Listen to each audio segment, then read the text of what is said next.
Hey guys, so I'm here today with a tag video.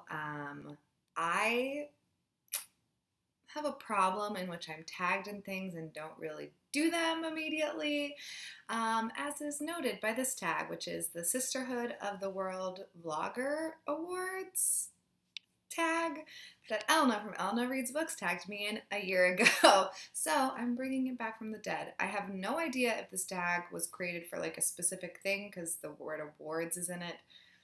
So I don't really know who created it or what happened, but if I can find that information out, I will link it below. I'll link Elena's video below too.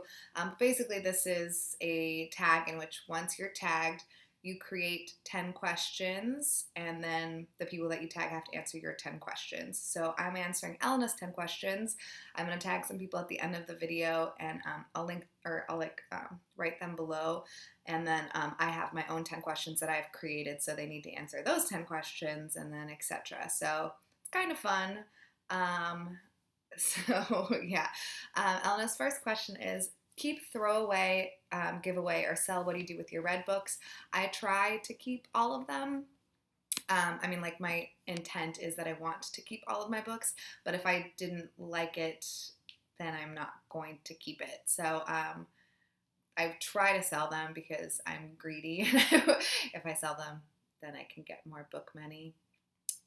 So that's nice. And then I give away the books, like I take them to Goodwill, the books that Powell's doesn't want.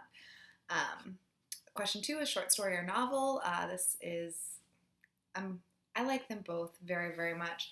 Definitely probably more novel than short story just because I feel like with short stories, like my problem is with attention, and I mentioned this in the flash fiction book that I just read recently, that is like really, really hard for me to retain the information. I like reading books where I like really, really get invested, especially since I'm reading so many books at the same time. I like reading books that have a little bit more depth, or not more depth because short stories can be very deep, but like more to them because then I can retain it. I can't start like leaving a book behind if I haven't gotten far enough into it that I'm going to remember what's happening in the story, if that makes any sense. So novels are preferable just because of the way that I read. But then at the same time, you can read a short story from a short story collection and then not feel like, oh,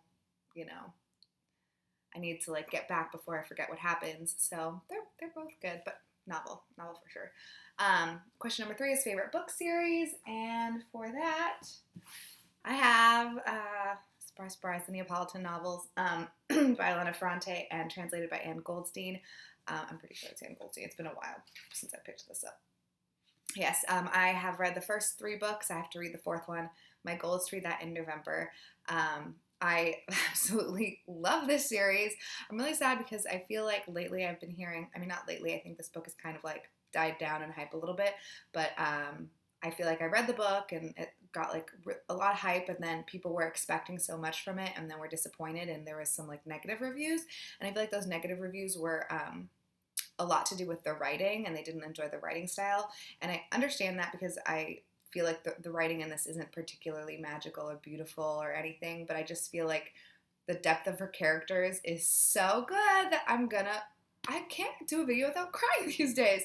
Like, the characters have so much going on, and they're so well developed, and I absolutely love it. Each book is better than the last, in my opinion, and I'm really, really excited to finish the series. The next question is favorite book of 2014. I did get tagged in this last year in 2015, so that's why she's probably asking this question. I have 2 favorite books of 2014.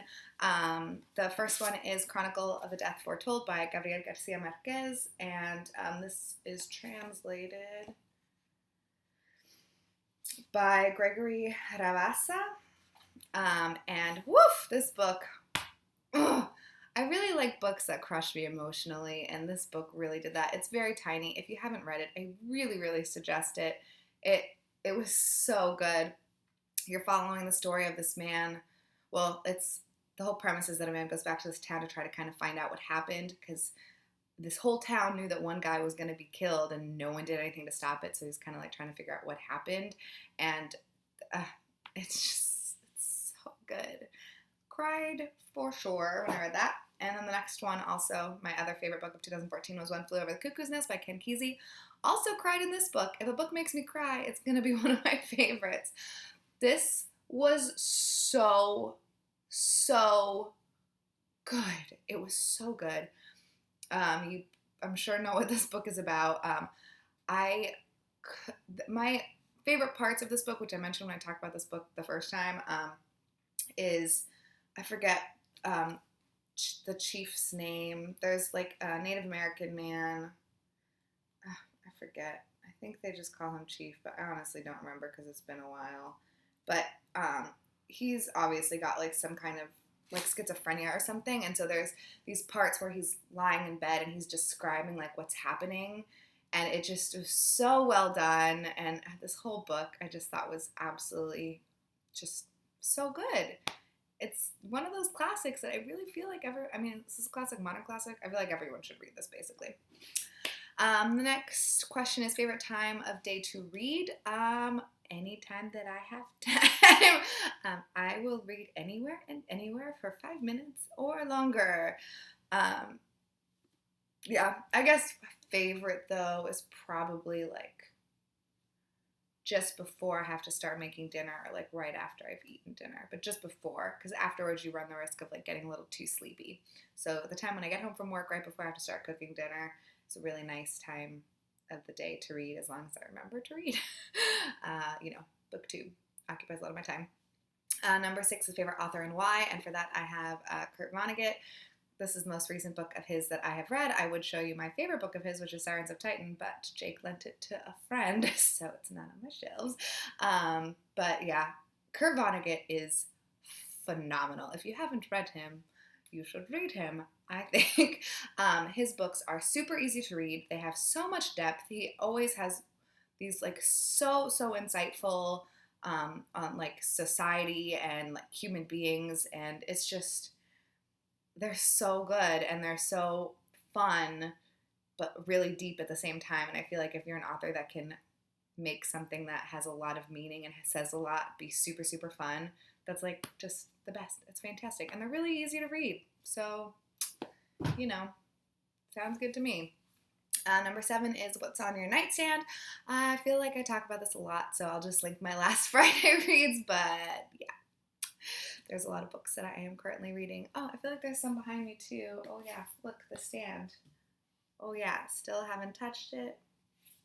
Oh yeah, Les Mis. Oh yeah, still haven't touched that one. Oh, remember that one time that I started the Brothers Karamazov? Me too. That's very interesting. But yeah, I'll link my last Friday reads. Number 8 is favorite booktuber. I don't really have a favorite. I feel like I talk a lot to Michael from Knowledge Lost. He is one of my favorite people on here. And I feel like I relate a lot to Munsey from the Rejected Manuscript, but I have tons of people that I love watching, and I'll just link some shout out videos that I've done below where I talk about people that I like watching. Number 9 is Dog or Cat. Oh, how appropriate. Cat all the way. I must make a confession. I actually don't own any cats. The cats that you always see in my videos are my roommate's cats, and I'm going to be moving out at the end of the month, and so I'm not going to be living with cats anymore, and I'm really sad about it. I don't know if I should get a cat.